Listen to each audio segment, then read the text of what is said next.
Hi everyone, welcome back. Welcome back. Hope lunch was okay and that you didn't run into too much trouble at like the Mexican place. So we're gonna have 2 talks, and then we're going to cut to an early break so that we line up with more free coffee at 3:30, and then we'll have this will be followed by 4 short paper talks this afternoon. Yeah. So without further ado, let's get started. You'll want to cover. Sure. Yeah. This way, the camera can see your beautiful face. Oh, thank you. Hi, everybody. Welcome. So I'm Vadim Bulitka. I'm at the University of Alberta. And I'll be talking to you about some experimental work, since it's experimental workshop, or experimental AI, or something along these lines. So, as an introduction or sort of a hook to lead you in, is I want to talk about, I want to start with this piece. It's a story by Stanislav Lem, a science fiction writer, which he wrote in English translation, was published in 1983. And in that story, the protagonist is introduced to Dr. Diagoras, who was one of the mad scientists Lem had in his stories. And Dr. Diagoras says, what the problem is that developers of AI, at the time they were called cyberneticists, what they require of their creatures is obedience, right? And so he goes on to say that this is actually a dead end because all you're going to get is a more powerful calculators, basically nothing related to free will, nothing related to spontaneity, and so on. Okay, so. And I think that's, for the most part, 30 years some later, is still true for a lot of AI in video games, where we want our NPCs to be predictable in some sense and act rationally. So if it's an enemy, we want it to attack us. If it's a friendly NPC, we want it to work with us, and so on. What if we don't stipulate this ahead of time? What if we allow them to decide it? To decide what they want to do. Now, from game design perspective, it may or may not work, and I'll come back to that question. What if everybody in the game, you're playing, I don't know, new version of Doom, and all the monsters decided that, violence is bad, we're not going to attack you, and they all just huddle in the corner. Well, that would not be Doom anymore, it will be some other game, right? But you won't be doing what you're doing. Sorry, I'm just going to move the cursor real fast so it's out of the way of your slides. So, however, from the perspective of understanding intelligence, which is what my own interest is, I think that's quite interesting if we can get a spontaneity. So the example Lem gives there is a machine that extracts square roots from even numbers but doesn't want to extract square roots of odd numbers. And he's claiming that if that happens, that's not a bug. It's not a glitch. It's something we should amplify and so have more of that.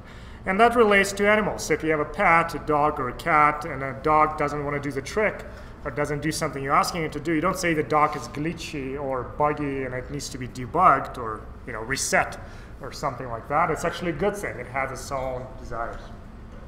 So I'm going to talk more about this in my talk tomorrow at this workshop. But today I want to focus on a very specific technical aspect of it. Okay, so since I worked in heuristic search for, 12 years now, I will treat this as a heuristic search problem.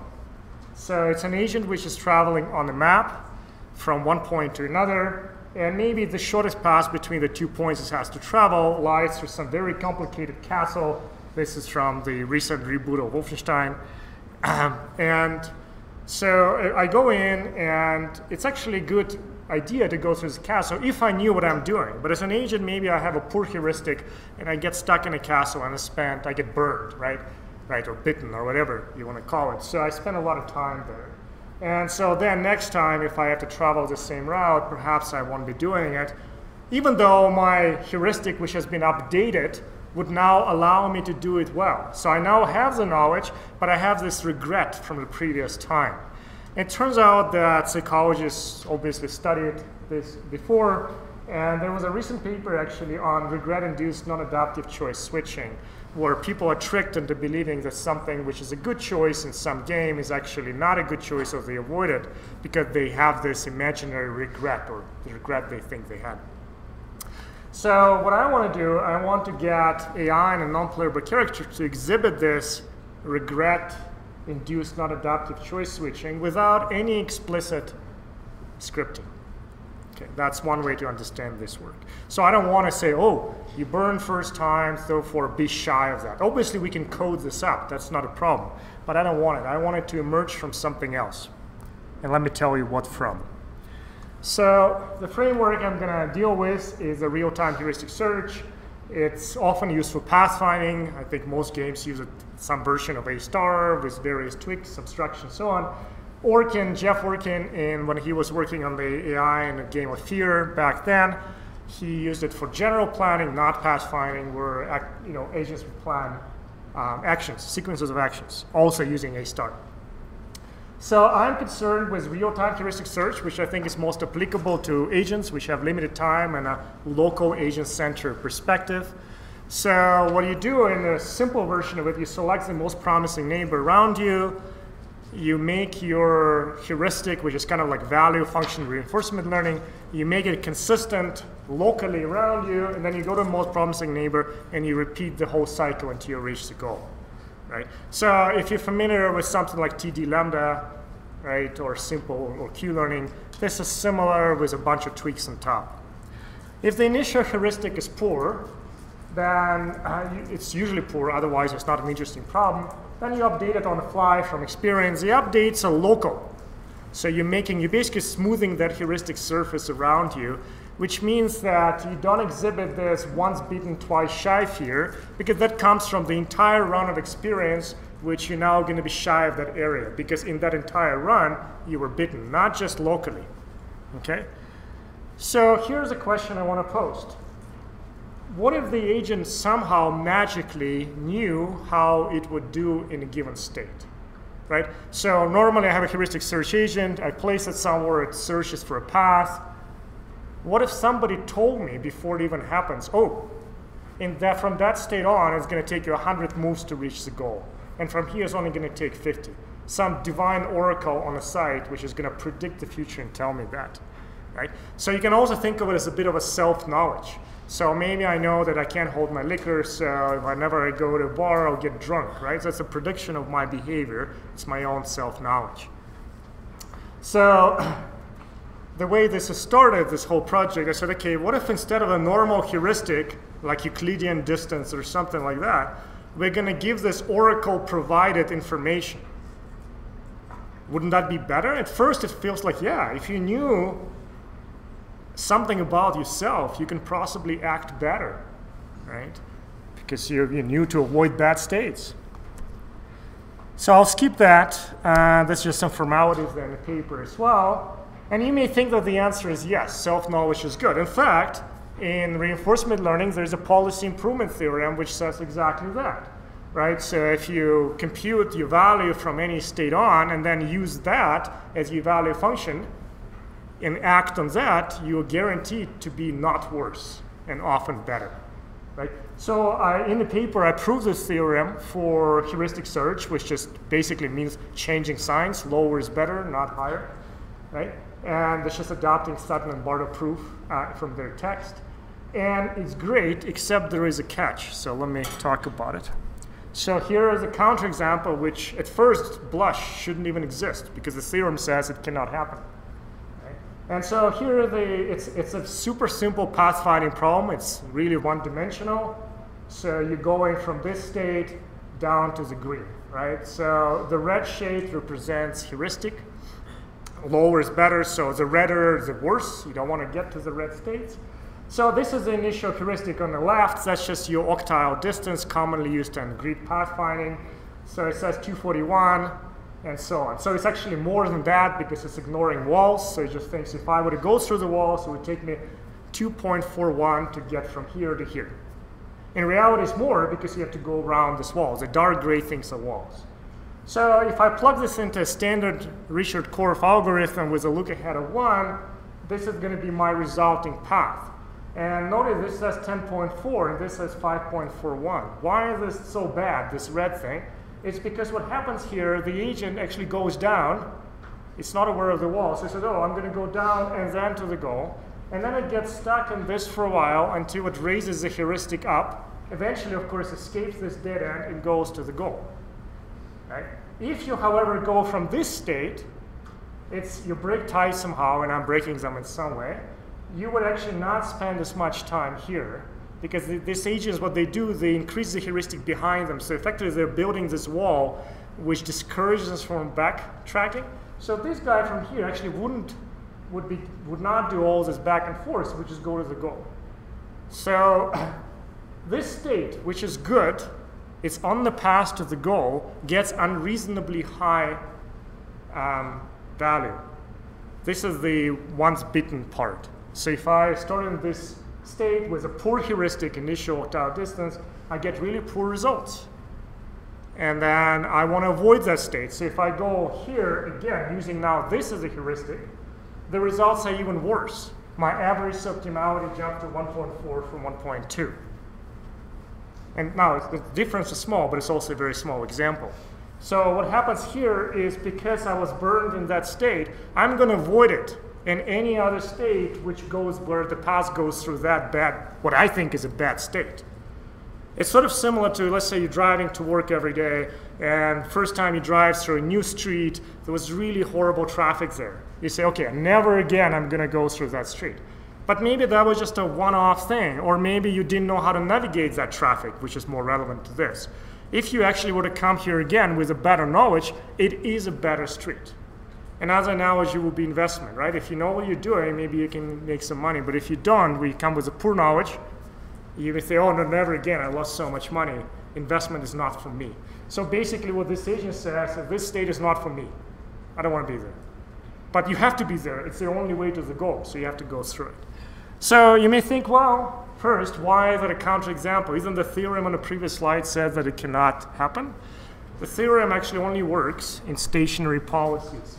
So complete stationary policies. The policy can't modify itself during its performance. Where with heuristic search agents, they modify the heuristic. So they're actually non-stationary policies. As a mapping of states to action, they're not stationary. That thing changes over time.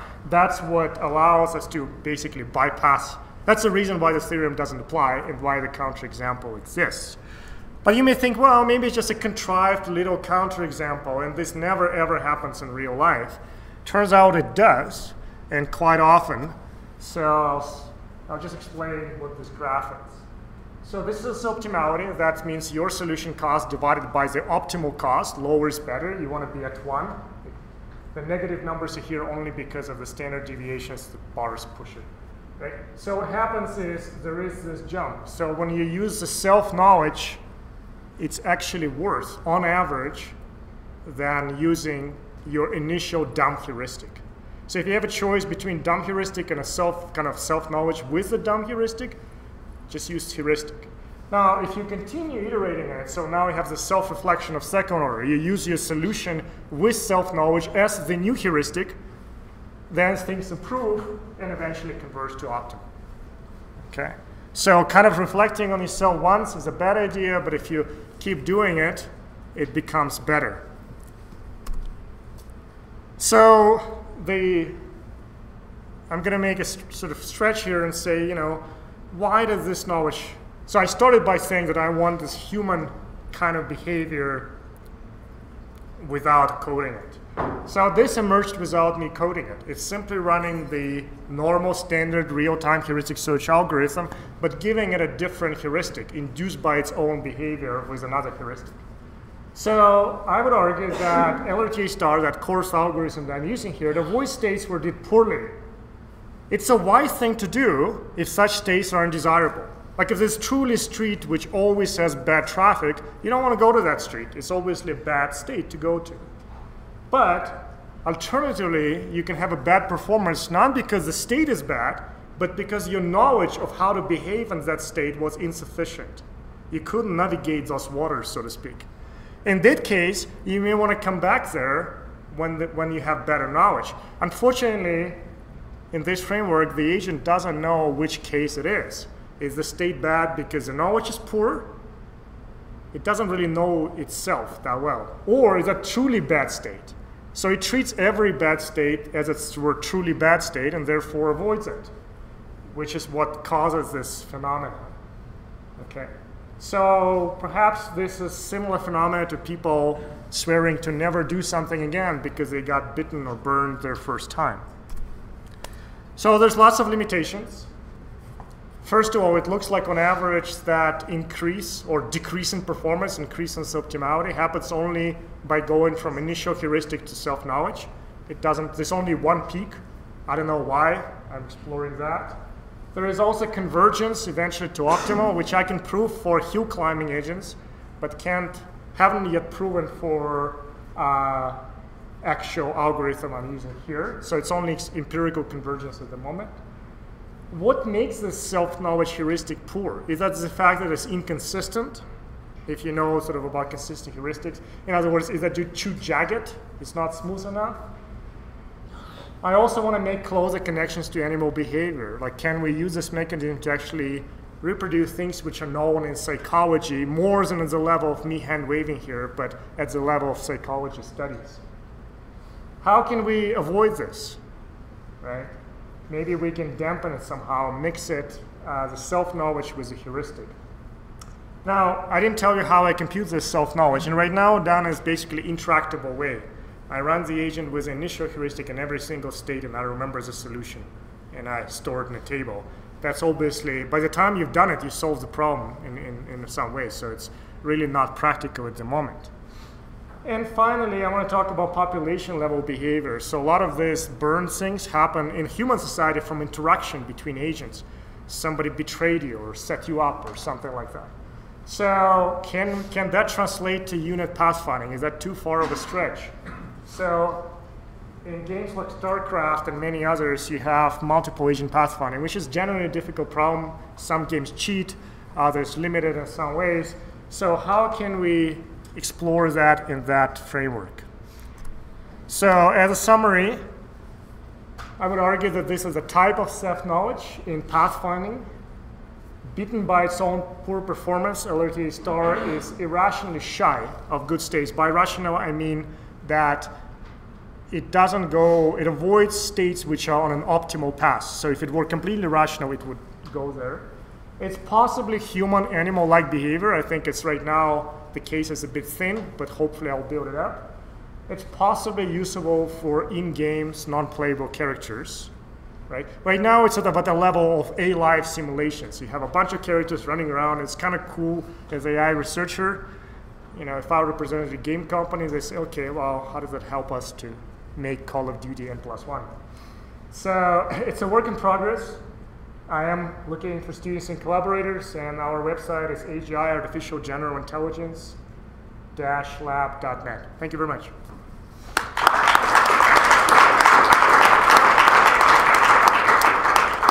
Happy to take questions.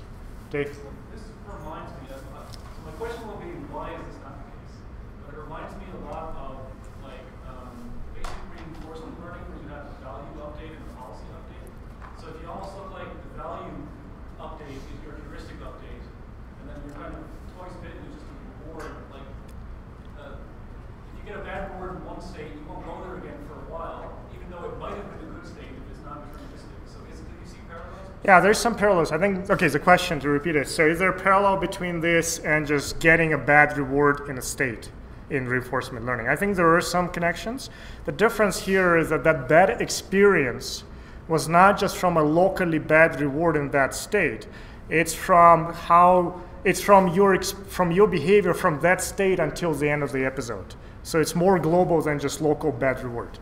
And so, if, like for example, the grid-based pathfinding in reinforcement learning, the reward might be the distance to the final goal. It may not be like an individual state goal. So I thought that was. Yeah. So in that sense, it's probably related. Yes. So I was going to ask, this sounds like what you were talking about at the beginning, and I'm not sure if it's the same thing. We were doing an evolutionary game where the opponents evolved, and part of their fitness was how long they lived. And we ended up with that as part of the fitness, individuals that would run off and basically hide in the corner. They got fitness for attacking you, but then you killed them immediately. Is that sort of the same idea? Yeah, I think in so much as emergence of behaviors which you didn't expect, Right. it's very much the same idea. In fact, the second talk I'm giving tomorrow is very much like evolution of alive style, non-playable characters. And we got some behaviors over the summer which at first didn't make sense, but in retrospect did make sense once you analyze them, right? Yeah, we had players who sort of took advantage of that to breed. That's right. opponents that were really- Yeah, so I think in that sense it's definitely related. Okay. Do you think in the irrational side of this seeds, do you think that could turn out to be positive thing, or something like this, is we can find some narrative with the character that's not doing what's good for them? And do you Yeah. think that- Yeah, I actually think that this irrationally shy is a good thing given the premise of how I started the talk, right? I want the agents which are not just obedient pathfinders. I want them to exhibit this behavior which perhaps with further research we can link more to shyness in humans and animals. And any of that kind of behavior. So when I actually presented this at a search conference or submitted it to them, the reviews were universally bad. They said, well, who cares? We want a faster path, fewer states explored and expanded. Your stuff is not helping us to get their goal. I agree wholeheartedly. It's not helping us to create better pathfinders if better is defined by shortest path or smallest amount of memory, or the typical term that the field uses. That's why I'm not presenting it there.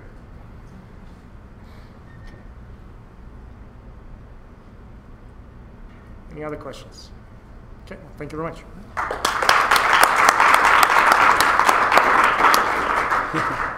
Gonna hop back in and set up our next talk.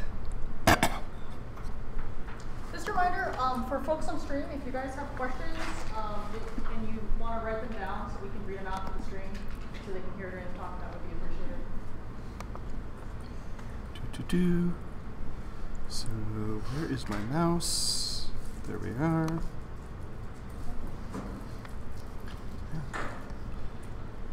And we have another talk. So take it away.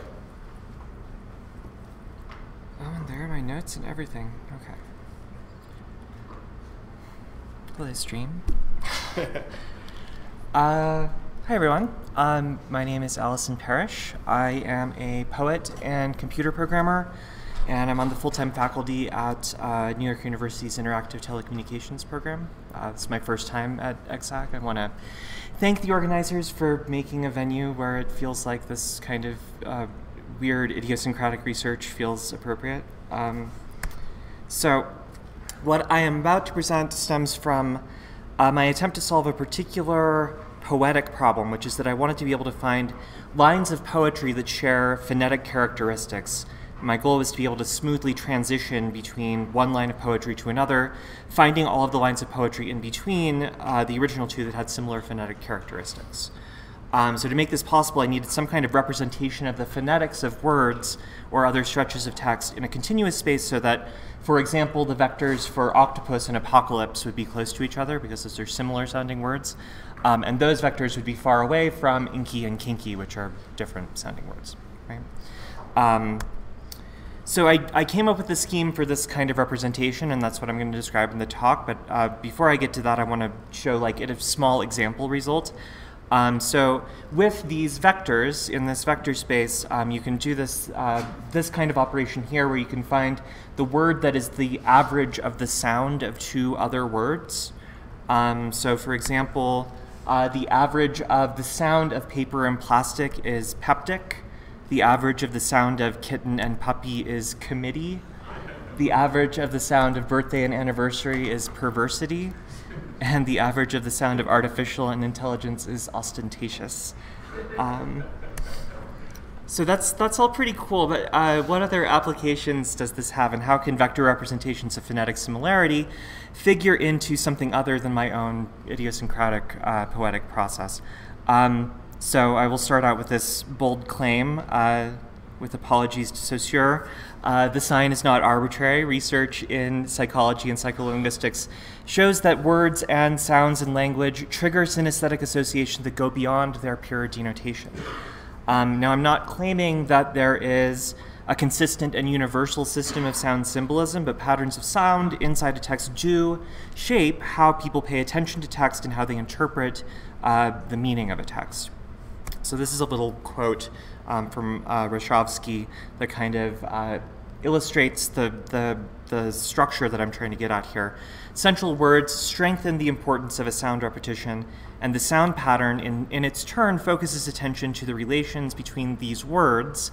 Focusing patterns do not merely make important words conspicuous or link disparate images, they may also reshuffle the emphasis of importance of words in a text, thereby imposing upon the poetic text an additional principle of order, that of sound relations. And it's that principle of order, the order of sound relations, that I'm interested in being able to model here.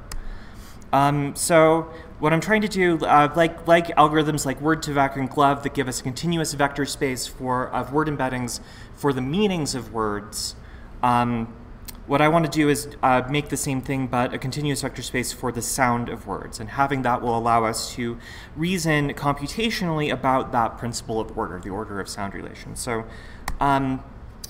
I did this sort of like old-fashioned feature engineering way, so I want to describe to you the model that I came up with. So in order to take a stretch of text and turn it into a phonetic vector, basically I have to find this function, which I've notated as PRP here, that takes some phonetic observation, a string of phonemes, and turns it into a vector in such a way that two strings of phonemes that are phonetically similar will be considered similar according to some judgment of similarity, whether that's cosine similarity or Euclidean distance or whatever.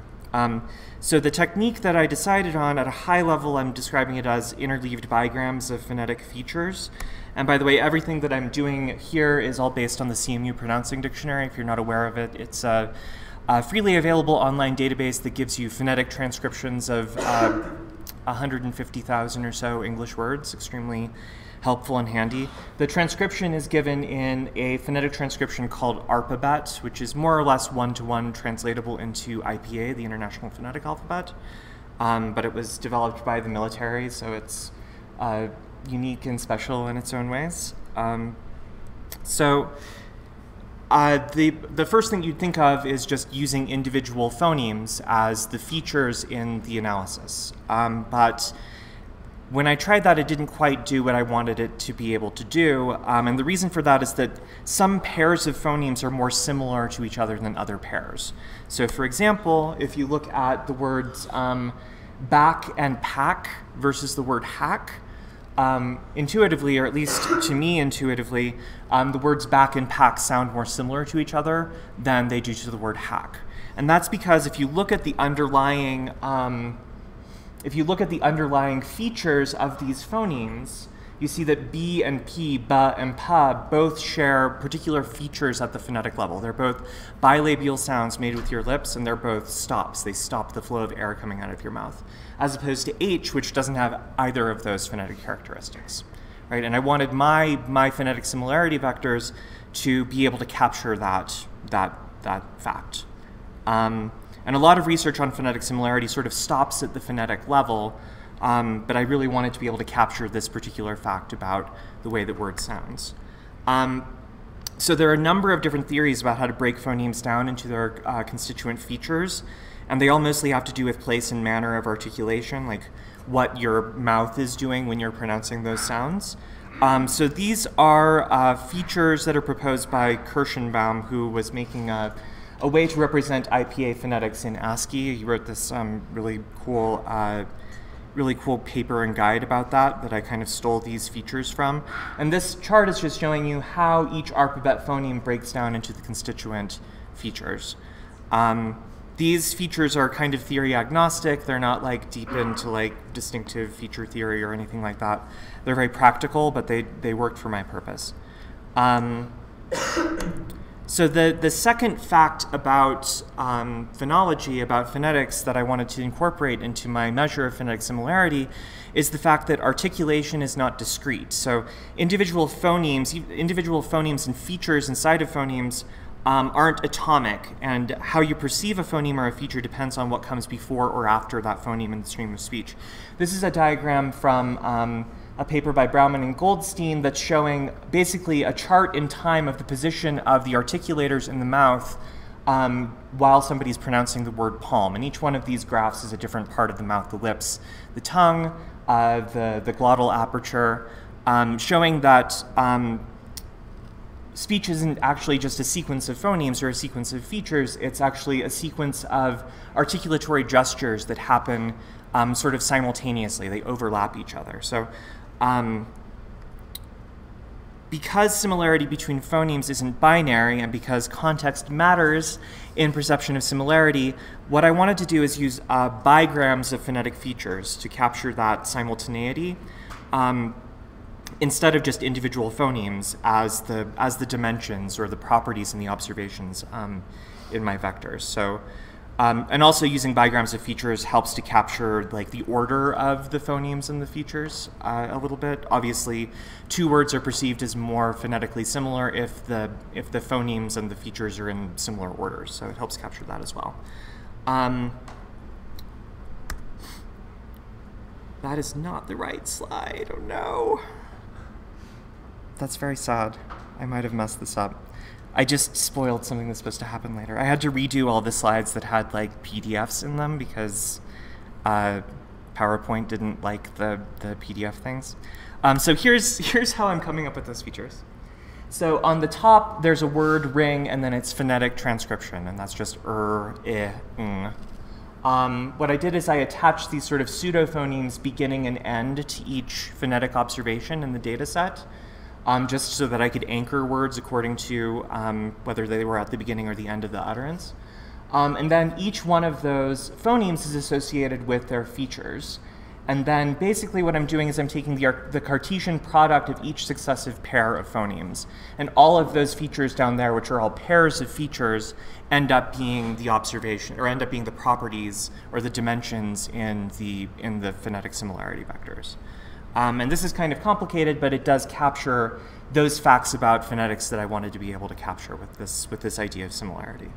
And I've left it out of the chart, but I also take the reverse of the list of phonemes, and that's to capture the fact that like the word cat and the word tack we would consider to be phonetically similar to each other, even though they wouldn't necessarily share a lot of features if you analyze both of them just forwards.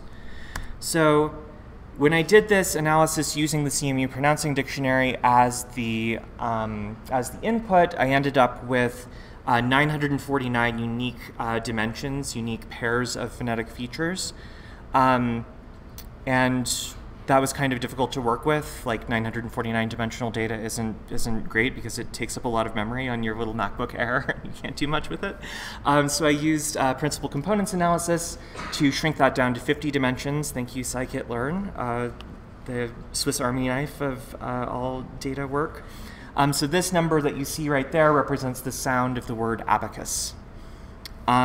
So I did this with the entire CMU pronouncing dictionary. I have a 50-dimensional vector for the sound of every word. So what are some of the applications that we can do with that? So the first is just straight up quantifying similarity. So I wanted to see if these vectors actually reflected any reality about phonetic similarity, if it wasn't just like a fever dream in my head of how phonetic similarity should work. So I found this great paper by Witz and Winkler from 1973 that has some experiments on phonetic similarity that actually has like elicited data from experimental subjects. So what I decided to do is just reproduce their experiment, but using my phonetic similarity vectors to compare it to the elicited data. So this is what their experiment looked like. They basically had like 25 words in an experiment set, and then a standard word, in this case it's wonder, and then their experimental subjects would give a score based on how similar each one of these words is to the standard word. So like sickles was not judged to be similar to wonder, but the fake word wunter was considered to be similar to that. And Witz and Winkler also had their own theory about how to calculate phonemic distance that they included in their chart. That's the number that goes from 0 to 1. So this is what it ended up like. My results are there on the left. That's using cosine similarity with my vectors. Witz and Winkler's methodology is on the right. My methodology actually outperformed Witz and Winkler on judging the predicted phonetic similarity with the test subjects in everything except for the monosyllabic words, and I'm still working out why that's the case. But this is showing that more or less the cosine similarity of the vectors corresponds with the obtained similarity from these experimental subjects. And this to me was like super encouraging. I was just sort of like working out of my head when I was doing this. This gave me a little bit of ground truth to work from, to realize that I'm not just barking up the wrong tree with this methodology. So another application, there's that famous paper that shows interesting semantic regularities can be found in semantic vector spaces that are constructed with like word2vec, where it was like, you know, man minus king plus woman equals queen or whatever. It turns out that in my vector space with phonetic similarity, there are similar regularities with the sound of words. So this is it's in the right place this time. So if you have a function vec that gives you the vector for a given token, and then a function that gives you the nearest neighbor for an arbitrary vector, you can actually add together or subtract. You can do vector arithmetic on these vectors to give you like weird sound math on words. So if you add, for example, the vector for sub to the vector for marine, you get submarine. If you add the vector of phys to the vector of theology, you get physiology. If you subtract the vector for read from the vector for ingredient, you get insignia, which isn't like exactly the word in the same, or exactly the sounds in the same order, but you can see from insignia that it's missing those sounds from the word read, right? Another thing that you can do with this is sound analogies. So if you take the offset between two vectors and add it to a third vector, the nearest neighbor to the result of that operation kind of feels like it's had the analogous phonetic operation applied. So this is basically showing you like decide is to decision as explode is to explosion, or foot is to feet as tooth is to teeth. So these phonetic vectors can, in some cases, by analogy, do like irregular English morphology. Or in some cases, like with whiskey is to whimsy as frisky is to flimsy, you have kind of like an interesting sound, poetic sound correlation between these words. Or something like light is to slide as lack is to slag is showing that the operation of the phonetic vectors is actually operating on a sub-phonemic level, because in that case it's just the voicing of the consonant that changes from one word to the other, which is all pretty cool. I like this result as well. So moving on from that, the next thing that I did was once you have a text, once you can represent each word in a text as a vector, you can kind of think of an entire text as being sort of analogous to an audio file, except in an audio file, every sample is like a sample of, or every item in an audio file is like a sample of amplitude, or in an image file, every pixel is like an RGB value.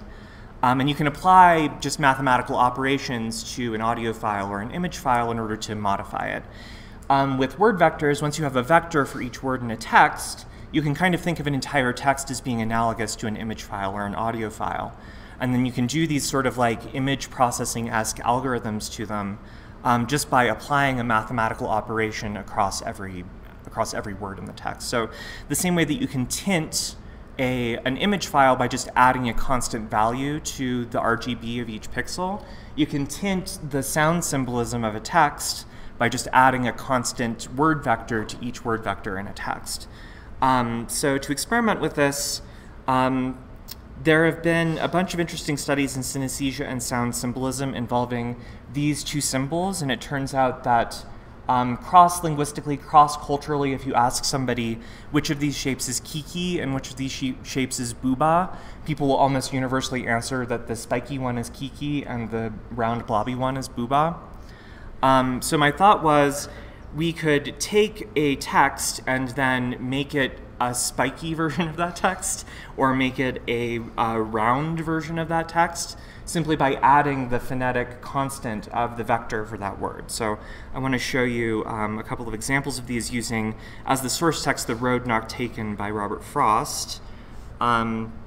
I'm not going to have time to read all of this, but I'll give you a little bit of a taste. And the word booba isn't in the CMU pronouncing dictionary, so I had to use the word babu instead, which is in the CMU pronouncing dictionary for some reason. So here's the original text. If you did your education in English in high school in the United States, you're probably familiar with this. The Road Not Taken. I'll just read like the last stanza of each of these transformations. Here's no transformation. I shall be telling this with a sigh, somewhere ages and ages hence. Two roads diverged in a wood, and I took the one less traveled by, and that has made all the difference. So here's that same stanza plus the sound of kiki. I kishi pi leki keith with a psyche, squeaky kezai and kezai hence. Kooky roads diverged in a woodkey, and I coopek the one leki keevil be, and peak has peeg all the de France. And then that same stanza plus booba. I shall bobby babu bagas with a cebu, babu bobbies and bobbies hence. Chubu roads, Barbersville in a wood, and I boke hook the one babu traveled ba, and Bogach has by thabo all the balance. Which is pretty cool. I like being able to do that to a text, and it's I obviously haven't made any attempts to normalize the grammaticality of the resulting text, but every word in there was actually a valid word in the CMU pronouncing dictionary. And I'm going to leave aside for future research the specific claim about being able to induce sound symbolism, but I do like this experiment. I think that it's very promising. And although those two transformed texts sort of appear to be nonsense when I read them out loud, they're still like recognizable as variations on the original in which a consistent phonetic transformation has been applied. And that's the poetic process that I'm interested in, is like poetry that's based on applying consistent, recognizable transformations to texts. So another application, this is another experimental application of this, a new way of composing text. So in the previous experiment, I was using single words as observations, but you can do any stretch of CMU or of ARPUBET phonemes can be fed into that vectorization algorithm. So for this experiment, I took entire lines of poetry from Project Gutenberg. I have a corpus of like 3 million lines of poetry from Project Gutenberg, and I found vector embeddings for each one of those lines.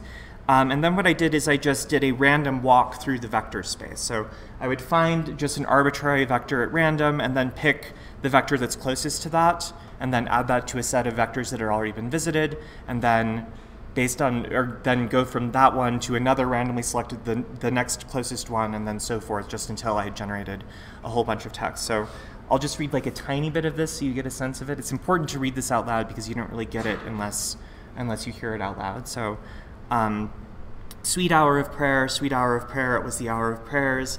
In the hour of parting, hour of meeting, hour of parting, this with power avenging his towering wings, his power enhancing in his power, thus the blithe powers above the flowers chirp about the flowers. A power of butterfly must be with the purple flower, might be the purple flowers it bore. The petals of her purple flowers where the purple aster flowered. Here's the purple aster of the purple asters, there lived a purpose stern. Which I really love. I could just sit here and read this forever. So this is a weird way of doing creative writing, but I like how it creates a text that smoothly moves from one pattern of sound to the next, and it evokes sound symbolism in kind of uncanny ways. And it flattens the semantic and stylistic and syntactic differences in favor of phonetic cohesion, in favor of that phonetic structure that I was talking about before. This is actually the original problem that I was setting out to solve with this research. Is I'm doing a book for Counterpath for Nick Montford's series on of computer-generated books, and this algorithm I use inside of that book. So that will be out in January. I don't know if it's okay to like pitch my own poetry book here, but I just did. So so some other potential applications that I haven't actually done yet, but I think would be interesting. So one potential application of these vectors would be in computational stylistics. So normally when we think of phonetic similarity in text, we think of alliteration, assonance, consonance, and rhyme. These are sort of the classic literary figures or figures of speech that are used in literary writing to create patterns of sound. And people have been using alliteration, assonance, consonance, and rhyme to do quantification of style for many, many years. B.F. Skinner wrote a paper using these techniques in like 1941. The problem is that many models of phonetic similarity are based on counts and rules and are hard-coded to find only identical phonemes, not phonemes that just share features. So those analyses can't account for, say, for how phonemes with shared features are perceived as similar, or for how phonetic similarity functions as something that structures an entire text, not something that just works locally. So this isn't in the paper, but this is something that I've been working on.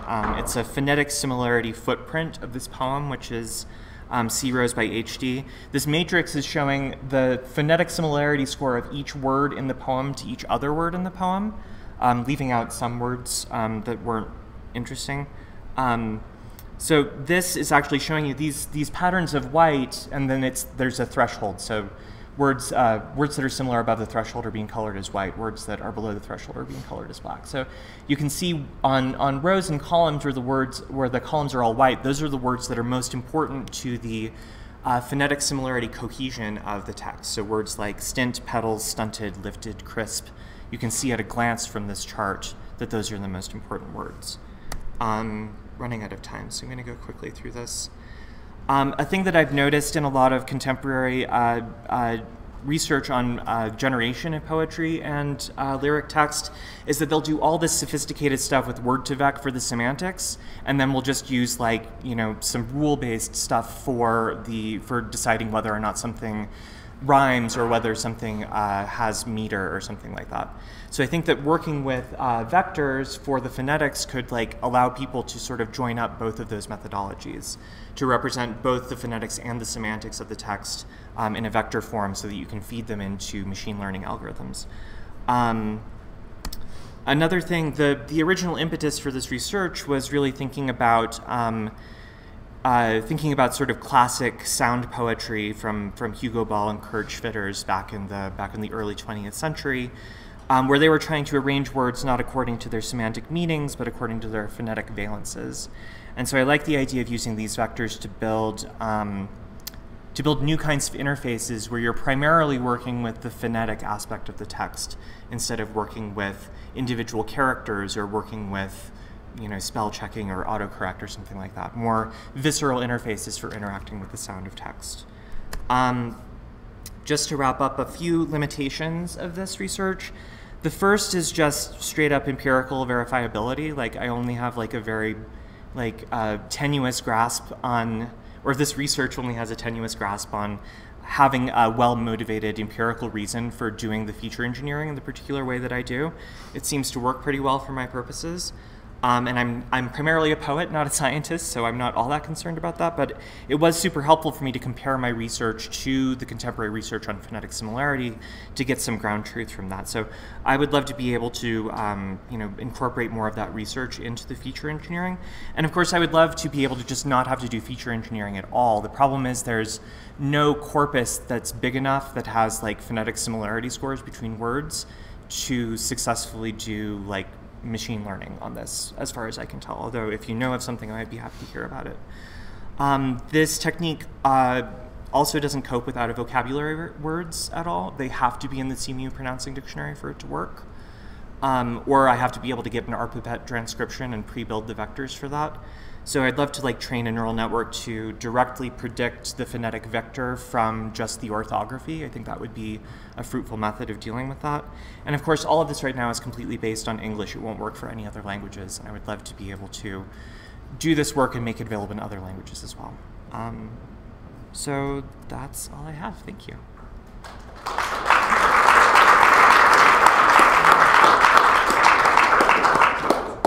Questions? Really quickly. I have two questions. Mm-hmm. The first question, when you're calculating those similarities for the word fact, are you trying to do both the semantics and the sound right? Mm-hmm. So the question is, am I doing semantic analysis in addition to phonetic?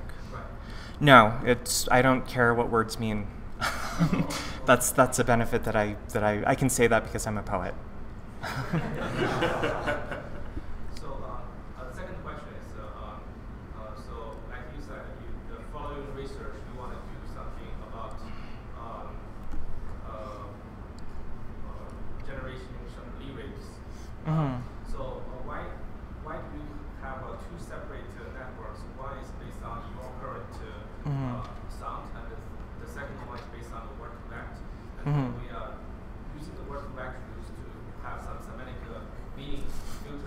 about that words you generate. Yeah, I think a shared representation would work really well in this case, and that would be another thing that I would be interested in pursuing. Like, when learning Word2Vec, also take into account the sound of the words as well. And I think there's been some research on that. A lot of the research, though, is being based on like going straight from the audio file to the representation, which isn't as interesting to me. Like, as a poet, I'm also working with written language, so I need to be able to like know how the word is written in addition. But some kind of shared representation that embeds both the meaning and the sound of a word, I think would be super interesting specifically for poetry generation. Okay, thank you. Other questions? I think there's one in the back over here. In English classes, a lot poetry is analyzed in terms of like operator times for timing. I would love to know your ideas on if this idea of like computers generating poetry, this is going to throw an entire wrench in the system of how poetry is typically analyzed or thought of. Okay, so the question was, is the author dead? Basically. I think part of the more humanities-oriented aspect of this research that I'm doing is finding historic analogs for this kind of work. And it stretches back, at least as far as Dada and Surrealism, the idea of arranging words sort of by procedure or by chance. And of course, in the 20th century, with Fluxus and poets like Jackson Mac Low, like poets working purely with procedure to generate text. But my theory is that it actually goes back much further than that. If you look at folk games across cultures, if you look at like medieval manuscripts, people have been using rules to think about arranging texts forever. So I think that idea that meaning comes purely from intention in this like very romantic notion of like Wordsworth looking out at the dew on a leaf or whatever, is I think maybe just like a little blip in the way that we think about poetry that's happened over the course of the past like 200, 300 years. That's how I'm viewing it right now, at least. I definitely view the work that I do as being an expression of who I am as a person and as a poet. It's definitely not work that's intended to supplant the author. It's just a new way of authorship. Other questions? Good. With that, let's give our speaker a round of applause. Great, thank you so much again.